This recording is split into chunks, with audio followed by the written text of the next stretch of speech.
จนชายคนให้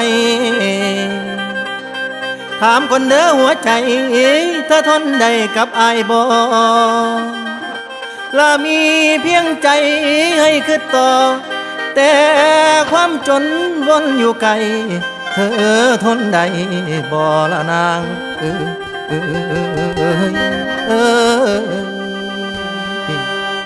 ละหนทางหักอุปสรรคยังอยู่ข้างคือความทุกข์เด้ออุกใจถ้าพี่ไหวบ่นอคำผู้คำกา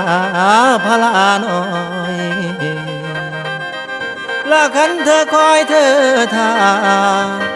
มีพงหนาอายบ่วันสิสู้เพื่อฝันคอยและเจ้าเพียงเธอเบาว่าสิรอขอฟังคำ